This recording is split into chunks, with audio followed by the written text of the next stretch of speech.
بسم اللہ الرحمن الرحیم، میں ہوں ڈاکٹر خاور چودھری، آپ دیکھ رہے ہیں دا اردو گزٹ۔ سامعین، آپ سے ہم نے کہا تھا کہ ہم آپ کی ملاقات ایسی ہمہ جہت شخصیات سے کرائیں گے جو مختلف شعبہ زندگی میں کام کر رہے ہیں اور اپنے فن کے ساتھ مخلص اور سچی محبت کے ساتھ چل رہے ہیں۔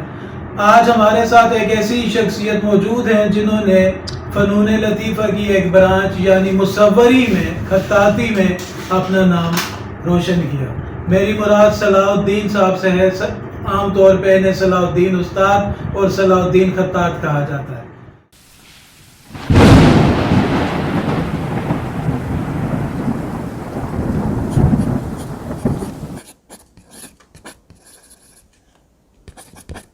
بلا تاخیر آپ سے ملاقات کراتے ہیں جناب صلاح الدین صاحب۔ السلام علیکم، کیسے ہیں؟ ٹھیک ہیں؟ کیا کر رہے ہیں آج کل؟ ہمارے سامعین کو بتائیں۔ میں نے خطاطی کرنی ہے۔ اچھا، اپنے ابتدائی ایام کے حوالے سے بتائیں کہ کیسے سفر یہ شروع کیا؟ سفر بس کچھ اسکول میں ساتھ کچھ کلاس فیلو سے تھے جن کے خط بہت اچھے تھے، تو انہیں دیکھ کر مجھے بھی شوق ہوا۔ پھر میٹرک کے بعد فوراً استاد کے پاس چلا گیا۔ اب تک میں میرے استاد ہیں جمیل آرٹسٹ۔ اچھا، شروع میں ان سے کچھ حاصل کیا ہے جو ملا، رفتہ رفتہ پھر 90 تک میں نے سیکھا ہے کچھ، تو 90 میں پھر میں اس کے بعد اپنا کام شروع کیا۔ تو یہ آپ نے جو کام کیا کہیں اسٹوڈیو بنایا یا عام طور پہ جیسے پینٹرز ہوتے ہیں دکان بنائی، کیا کیا؟ دکان بنائی تھی۔ اچھا، دکان تو آپ حضروں میں میری دکان تھی، صلاح الدین آرٹ اسٹوڈیو کے نام سے۔ اچھا، تقریباً 30 سال میں نے حضروں میں کام کیا ہے ابھی تک، اچھا۔ 2000 تک 90 سے شروع کیا ہے میں نے، سن 2020 تک 30 سال بن جاتے تھے، یہ میں نے حضروں میں گزارا۔ تو وہ کام کس نوعیت کا ہوتا تھا جو آپ کیا کرتے تھے؟ بورڈ نویسی ہوتی تھی، بینرز ہوتے تھے، اچھا، کچھ سینری وغیرہ، لینڈسکیپ وغیرہ بنا دیا۔ اچھا، کام ہے تو لوگ فرمائش کرتے تھے؟ ہاں، بس آرڈر آتے تھے بنا دیتے۔ ویسے عام طور پہ جو ہمارے یہاں ملک میں جو روش ہے خطاط ہوتے ہیں تو وہ کہیں اپنے گھروں میں بیٹھے ہوتے ہیں اور بڑے لوگ ان سے فرمائش کرتے ہیں، کتبہ لکھ دیا یا لو لکھ دی، ایسے۔ تو آپ کا تو مارکیٹ میں کام تھا تو اس حساب سے لوگ دے دیا کرتے تھے؟ بس اس وقت تو کافی گیم رہتی تھی دکان پہ۔ اچھا، جب سے پھر کمپیوٹر وغیرہ آئے، پینا پھر کیا دور آ گئے، اس کے بعد پھر کام رفتہ رفتہ کم ہونے شروع ہو گئے ہیں آج کے۔ اچھا، لیکن پھر بھی ہمارا چونکہ تعارف تھا لوگوں سے، کافی ہاتھ کا کام کرنے کا ابھی تک چل رہا ہے ہمارا۔ تو آپ نے خود کو اپڈیٹ کیا کمپیوٹر کی طرف گئے؟ کرتے ہیں، وہ بھی کرتے ہیں، اچھا، ہماری زیادہ توجہ خطاطی پر ہوتی ہے۔ اچھا، تو خطاطی بھی آپ نے جمیل صاحب سے سیکھی تھی؟ نستعلیق ان سے شروع میں سیکھی تھی، اچھا، بعد میں پھر کچھ کتابوں سے استفادہ کیا تھا، جس طرح حافظ محمد یوسف سلیمی صاحب ہیں اچھا، اور نور القلم صاحب ہیں، دیگر پاکستانی جو اچھے اچھے اساتذہ تھے، تاج الدین ذلیل رقم، ان کتابوں سے میں نے کافی استفادہ کیا تھا۔ تو مانوی استاد ہیں آپ کے، جی، یعنی براہ راست تو جی، نہ؟ جی۔ ویسے براہ راست کسی کے ساتھ براہ راست تو شروع میں جمیل ہی تھے۔ اچھا، پھر 2005 میں میں نے عربی کچھ خط سیکھنے کے لیے نسخ ہو گیا اور سلس ہو گیا وغیرہ، تو حریکو میں میرے استاد ہیں عنایت بخش مدی صاحب، اچھا، اللہ ان کی عمر دراز فرمائے۔ آمین، انہوں نے بڑی محنت کی ہمارے ساتھ۔ اچھا، تو اس کے بعد جو مطلب فن میں نکھار آیا نا، وہ پہلے نہیں تھا۔ اچھا، 2005 کے بعد تو اس مطلب یہ آپ کو خود احساس ہوا کہ پہلے والا کام اچھا نہیں ہے؟ تو بندہ ساری زندگی سیکھتا ہی رہتا ہے، فن کی اور علم کی کوئی انتہا نہیں ہے۔ جب سے شروع کرو آگے، مطلب اس طرح کا یہ سمندر کی جس میں جو اس میں ہوتا دان ہوتا ہے، پھر تو کنارہ نہیں ہے۔ آپ کے خاندان میں کوئی اور بھی یہ کام کر رہا تھا پہلے؟ نہیں، آپ پہلے، اب آپ کے بعد کسی نے شروع کیا؟ بچے تھوڑا بہت کرتے ہیں لیکن زیادہ تو یہ آپ کے بھائی آئے تھے؟ بھائی، ہاں، بھائی نے میں مجھ سے سیکھا ہے، نصیر الدین نے۔ وہ آپ جی، اس کے علاوہ بھی کافی چھت میں میرے شاگرد ہیں، آس پاس میں کافی سیکھ رہے ہیں۔ تو کچھ میں نے دیکھا ہے کہ آپ نے کتابوں کے ٹائٹل بھی بنائے ہیں۔ یہ ٹائٹل کتابوں کے بنائے ہیں، کچھ اخباروں کی پیشانیاں لکھی ہیں، اور کچھ اس طرح کے مساجد کے بہت کام کیے ہیں۔ مدارس کے، اسکولوں کے. مساجد میں آپ نے کیا لکھا؟ مساجد میں قرآن خطاطی کی ہے، کہیں سوچ میں، کہیں نصب میں. دیواروں پہ؟ جی محرابوں پہ آس پاس. اچھا، جو محرابوں پہ کام کیا، وہ جو مارکیٹ میں آپ بینر بناتے تھے شروع میں، اس کو کیا بینر ہی کہتے تھے جو لکھتے تھے؟ تو وہ تو زیادہ پھر پے کرتے ہوں گے مساجد والے لوگ. ظاہر وہ زیادہ دیر لگتی ہے اس کام پہ، کوئی توجہ مانگتا ہے نا. مساجد کا جو کام ہوتا ہے وہ کافی توجہ مانگتا ہے، اس کے لیے ٹائم بھی کافی درکار ہوتا ہے، تو پھر ظاہر اس کے قریب کی تھوڑی زیادہ پڑ جاتی ہے. اچھا، عام طور پہ آپ کیا آئل پینٹ کرتے ہیں یا پانی سے واٹر پینٹ؟ واٹر پینٹ سے بھی کام کرتے ہیں، انیمل سے بھی کرتے ہیں، ایکریلک سے بھی کرتے ہیں. اچھا، کافی. تو شیشے پہ لکھتے ہیں یا کینوس کاغذ کا؟ کینوس پہ لکھتے ہیں، کاغذ پہ لکھتے ہیں. اچھا اچھا. تو بورڈ پہ تو ظاہر ہے وہ لوگ جسٹ کے بورڈ شروع کیا ہے، بورڈ سے شروع کیا ہے. اچھا، اس میں اور قلم کے کام میں کیا فرق ہے؟ جو برش کا کام تھا آپ کرتے تھے اور قلم کا کام جو کرتے ہیں، قلم کام جو ہے نا یہ زیادہ نفیس ہوتا ہے. اچھا. برش میں تو بورڈ نویسی میں اتنی توجہ تو شروع میں نہیں دیتے تھے، لیکن 2005 کے بعد پھر جب اچھے اچھے اساتذہ سے ملاقات ہوئی اور انہوں نے کچھ رائے دی ہیں، کچھ سکھایا ہے، تو اس کے بعد بورڈوں میں پھر میں نے خطاطی کا جو ہے نا رجحان وہ قائم رکھا ہے. اچھا، تو مصوری کے ساتھ میں نے دیکھا ہے کہ آپ نے کچھ کینوس پہ سینریز وغیرہ بھی بنائی. جی وہ بھی کیا ہے لیکن بہت کم کیا ہے. کم ہے. زیادہ شوق مجھے خطاطی کا ہے. خطاطی کا تھا. آپ کی کہیں ایگزیبیشن بھی ہوئی؟ ایگزیبیشن پاکستان میں بھی ہوئی ہیں، نیشنل لیول پہ بھی ہوئی ہیں، انٹرنیشنل بھی ہوئی ہیں، کمپٹیشن میں بھی حصہ لیا ہے. اچھا، وہ ذرا تفصیل بتا دیں. پاکستان میں کہاں کہاں؟ پاکستان میں لاہور میں ہوئی ہیں، اسلام آباد میں ہوئی ہیں اور آس پاس میں. کن اداروں نے کی ہیں؟ یہ نیشنل آرٹس کونسل، اچھا، اپنا NCA، اور لاہور میں PNCA میں ہوئے ہیں، الحمدہ میں ہوئے ہیں. کبھی کوئی پوزیشن بھی ملی؟ ہاں وہ کچھ مقابلے ہوئے تھے، ان میں پوزیشن بھی ملی ہے خطاطی میں. جی 2006 میں اور 7 میں میری پہلی پوزیشن لی تھی. اچھا، یہ خانہ فرہنگ میں بھی آپ نے کوئی خانہ کام؟ فرہنگ میں ادھر پہلی پوزیشن ادھر پہلی. باقی کئی ایگزیبیشن میں اور کمپٹیشن میں مجھے سرمایہ بھی ملی ہے. اچھا، کوئی سرٹیفکیٹ یا ایوارڈ؟ وہ تو ہر ایگزیبیشن کے پاس سب کو دیتے ہیں، سب کو شمولیت. جی تو جو آپ کی پوزیشن آئی اس کا الگ سے بھی؟ جی. گورنمنٹ کی طرف سے کوئی سپورٹ ہوئی کبھی؟ نہیں، گورنمنٹ کی طرف سے پاکستان میں کسی کو سپورٹ نہیں ہوتی. کچھ لوگوں کو سرپرستی، اس فن کی اگر سرپرستی ہوتی تو یہاں ٹیلنٹ کی کمی نہیں ہے. اچھا، کچھ لوگوں کو تو ایوارڈ مل جاتے ہیں. ایوارڈ مل جاتے ہیں، وہ پھر مطلب کہ ان کی کافی زندگی گزری ہوتی ہے، اس میں بڑے استادوں کو ملتے ہیں گورنمنٹ کی طرف سے. اتنا کام تو ہم نے کیا ہی نہیں. اچھا، تو ایگزیبیشن وغیرہ جو ہوتی ہیں اس میں بھی کچھ دیتے ہیں آرٹسٹ کو؟ نہیں، یہاں تو نہیں. اپنے خرچے پہ جائیں اور بھلے آرٹس اسپانسر ہی کرا رہی ہے. جہاں وہ لاہور ہو، کراچی ہو، اسلام آباد تو TADA بھی نہیں دے؟ کچھ نہیں. تو اس طرح تو ظاہر ہے فن کا نمو مشکل بات ہے. ظاہر.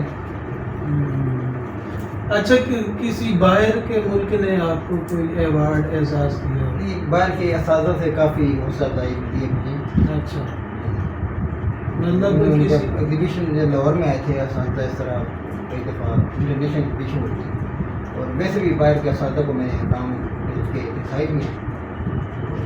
انہوں نے کافی حوصلہ افزائی کی اور بہت پسند کیا. تو آپ کیا سجیسٹ کرتے ہیں آج کل کے نوجوانوں کو کہ وہ اس طرف آئیں یا نہ آئیں؟ نئی نسل کے لیے تو میرا یہ پیغام ہے کہ اگرچہ ہمارے ملک میں اس فن کی سرپرستی نہیں ہے، تو پھر بھی اس کو میں سیکھنا لازمی سمجھتا ہوں. انسان کی اپنی جو پرسنالٹی ہے اس کے اوپر بہت اچھا اثر پڑتا ہے، اور فن سیکھنے سے انسان کے اندر کچھ حکمت پیدا ہوتی ہے اور انسان کے اخلاق کے اوپر بہت اچھا اثر ڈالتا ہے. تو ضروری نہیں کہ بندہ ہر فن پیسہ کمانے کے لیے سیکھے.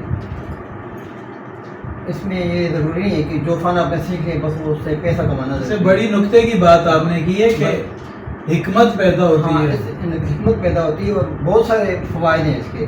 اور حضرت علی کرم اللہ وجہہ نے فرمایا کہ اپنے بچوں کو یہ فن سکھاؤ، کیونکہ یہ رزق کا دروازہ ہے. خطاطی. جی. اور ایک اور میرے پاس کال پڑا ہوا ہے کہ حسن الخط مفاتح الحکمہ، کہ جو ہے نا اپنا حسن الخط ہے یہ حکمت کا دروازہ ہے، حکمت کی کنجی ہے. ویسے بھی عام طور پہ ہم اس آدمی سے متاثر ہوتے ہیں جس کی جی جو خوش خط ہوتا ہے. بالکل، اس کی معاشرے میں ایک عزت ہوتی ہے. ضروری نہیں کہ پیسے ہی بندہ کمائے، فن کو حاصل کرنا چاہیے کسی بھی صورت میں. اچھا، اگر کوئی آپ کے پاس آئے تو آپ اس کو کیسے سکھائیں گے؟ اس سے پیسے لیں گے یا کہیں گے ٹھیک ہے آتے رہو؟ ابھی تک تو میں نے فری سکھایا ہے. اچھا، ویسے کافی میں نے شاگرد بھی مطلب تیار کیے ہیں جو اپنا کام کر رہے تھے خطاطی، چونکہ جب سے پرنٹ میڈیا آیا تو پھر انہوں نے بھی رفتہ. اچھا، یہ پہلے بینر لکھے جاتے تھے، آج کل وہ پین فلیکس آ جائے، تو اس نے بہت متاثر کیا. جی، فن کو تو نہیں متاثر کر سکا، اس کے کاروبار کو متاثر کیا.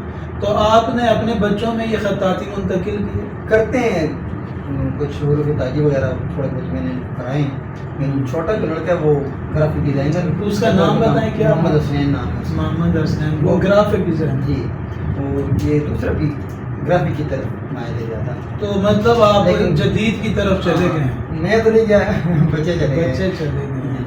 ایسے میں نے دیکھا ہے جو راول پنڈی میں کاتب تھے، اخبارات میں کتابت کا کام کرتے تھے، تو ان کے بچے کمپوزنگ میں اور ڈیزائننگ میں آئے کمپیوٹر کی.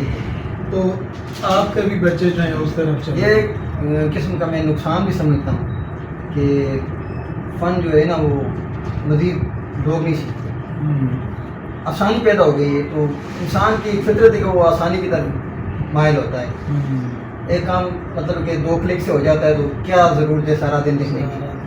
تو اے آئی نے کوئی نقصان پہنچایا؟ اب تو اچھے بھلے وہ لوگو بھی بنا دیتا ہے، ڈیزائن بھی بنا دیتا ہے، لکھ بھی دیتا ہے.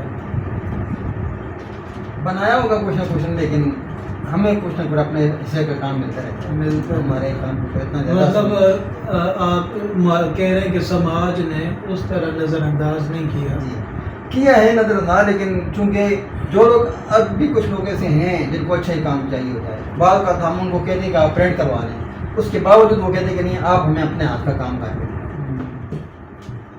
ڈیجیٹل زمانہ ہے، آپ نے اپنے فن کو سوشل میڈیا پہ بھی منتقل کیا یا اس وسیلے کو بھی استعمال کر رہے ہیں؟ ہاں کر رہے ہیں، وہ بھی کر رہے ہیں. فیس بک پہ ہوں اور انسٹا پہ ہوں، صلاح الدین خطاط کے نام سے. تو وہاں سے کوئی ارننگ ہوتی ہے؟ لوگ رابطہ کرتے؟ ادھر سے بھی مل جاتا ہے، کچھ نہ کچھ کام مل جاتا ہے. اور دوسری بات یہ کہ پہلے ہم ایگزیبیشن کے پیچھے دوڑتے تھے، تو ادھر تو ناقدری ہوتی ہے. جیسے آپ نے پہلے پوچھا ہے کہ وہ کچھ مطلب ہے کہ جو دیتے ہیں یا نہیں، تو اب تو میرا خیال ہے کہ ایگزیبیشن کی ضرورت نہیں ہے. اپنا کام وہ جو چند لوگ آتے ہیں ایگزیبیشن میں وہی آپ کا کام دیکھتے ہیں. یہ تو لیکن یہاں دے دو تو یہ انٹرنیشنل لیول پہ آپ کا کام چلا جاتا ہے. مطلب یہ اچھا میڈیا ہے، اس سے بہت اچھا ہے. ایگزیبیشن سے یہ بہت اچھا. کوئی ایوارڈ بھی مقامی طور پہ یا مقامی طور پہ مجھے ایوارڈ ملے ہیں، بڑی حوصلہ افزائی ہوئی. 84 کی طرف سے ملا ہے ایوارڈ، اور تیسرا وقت کی طرف سے ملا ہے. اچھا، میں ایک اور سوال کرتا ہوں کہ جب آپ نے سیکھا تھا تو آپ کے دماغ میں کیا تھا کہ میں یہ کام کر کے کیا بن جاؤں گا؟ جیسے شاعر ہوتا ہے تو کہتا ہے میں عالمی سطح پہ مشہور ہو جاؤں گا. ظاہر ہے یہ شوق تو ہر کسی کو ہوتا ہے تشہیر کا. تو پھر وہ مقام ملا جس کی خواہش جوانی میں تھی؟ جتنی میں نے محنت کی ہے مجھے اللہ پاک نے اس سے زیادہ عزت کی. سبحان اللہ، بڑی بات ہے. مطلب آپ مطمئن ہیں؟ الحمدللہ. اور یہ جو آپ نے یہاں پہ لگایا ہوا ویسا کیے ہوئے، یہ میرا شوق ہے جو آپ کے سامنے لگا ہوا ہے. تو لوگ یہ خریدتے ہیں؟ یہاں تو اگر دکانداری کے حساب سے بات کی جائے تو ایک دفعہ میرے ایک استاد سے بات ہوئی تھی، وہ بھی بہت اچھے استاد ہیں، وہ لینڈسکیپ کا دے رہا. تو ان کو میں نے کہا ہے کہ لوگوں نے کافی اس میں ترقی کی ہے، آپ بھی بہت پرانے استاد ہیں اور میں بھی کافی عرصے سے کام کر رہا ہوں. انہوں نے کہا ہے کہ بات یہ نہیں ہے، بات یہ ہے کہ ہم غلط جگہ پر بیٹھے ہیں. اس ماحول میں اس چیز کی پرکھ نہیں ہے، پہچان نہیں ہے. مطلب اگر آپ کسی بڑے شہر میں ہوتے تو ایک ایک کتبے کے لاکھوں میں مل سکتے ہیں، پھر معاملات اور ہوتے ہیں. اور یہاں یہ مشکل ہے کہ یہ مجھے خود اندازہ ہے کہ ہمارے ادارے میں ایک امین قادری صاحب تھے اور وہ اس پوسٹ پہ نہیں تھے لیکن وہ پوسٹ پہ موجود لوگوں سے زیادہ اچھے خطاط تھے اور سمجھتے تھے، لیکن ظاہر ہے سماج قدر اس طرح نہیں کرتا، لیکن اس کے باوجود مجھے کافی دور دور سے کام ملتے رہتے، کام ملتے ہیں۔ آرڈر آ جاتے تو کر دیتے ہیں۔ مطلب آپ ان کو لکھ کے ڈاک کے ذریعے بھیجتے جی ہیں؟ ڈاک کر کے بھیجتے۔ اچھا، ویسے کہاں سے آرڈر آتے ہیں؟ لاہور سے بھی کئی آئے ہیں، ابھی ایک کوارڈ کی طرف سے ایک آرڈر آیا ہے، اور بھی ہانگ کانگ تک اور عرب ممالک تک میرے نام گئے ہوئے ہیں۔ زبردست۔ اچھا، کوئی ایسی بات جو اس انٹرویو کے اختتام کے موقع پر آپ کہنا چاہتے ہو کہ میں یہ بات کہنا چاہ رہا ہوں لوگوں تک پہنچ جائے؟ بس میں تو پھر بھی یہی کہوں گا کہ اپنے بچوں کو اس فن سے روشناس کرائیں۔ ضروری نہیں ہوتا، میں نے پہلے بتا دیا کہ بندہ پیسے کمائے، کوئی اور بندہ کاروبار کر سکتا ہے، اس کو پارٹ ٹائم مطلب تھوڑا تھوڑا کرتا رہے، لیکن اس کا فائدہ ہے، نقصان نہیں ہے۔ اچھا، ہمارا ایک عام سا سوال ہے، بلکہ دو سوال ہیں ہمارے ایک شخصیت سے کرتے۔ زندگی کا کوئی اداس لمحہ جو آ کے ٹھہر گیا اور آپ کو دل پہ دستک دیتا رہے کہ میں بھی موجود ہوں؟ یہ سب زندگی کے حصے ہوتے ہیں، تو اداسیاں تو آتی ہیں اور جاتی رہتی ہیں، لیکن میرا خیال ہے کہ ان سب چیزوں سے زیادہ بندے کو اللہ کا شکر گزار ہونا چاہیے۔ اچھا، مجھے کسی نے بتایا تھا کہ آپ کا تصوف کے ساتھ بھی کوئی تعلق ہے؟ تصوف کے ساتھ تعلق نہیں ہے، تصوف والوں کے ساتھ تعلق ہے۔ تصوف تو بہت اوپر کی بات ہے۔ اچھا، اور کوئی خوشی کا ایسا پہلو جو آپ کو ہمیشہ یاد رہتا ہو؟ بس ساری زندگی الحمدللہ خوشی۔ سامعین، آپ نے دیکھا کہ ایک آرٹسٹ اللہ تعالیٰ کے کتنے قریب ہوتا ہے اور اپنے ہر لمحے کو کیسے خوشی کے ساتھ جیتا ہے۔ آتے ہیں ایسی کسی اور شخصیت کے ساتھ آپ کے پاس انشاءاللہ بہت جلد۔ اردو گزٹ کو اجازت دیجیے۔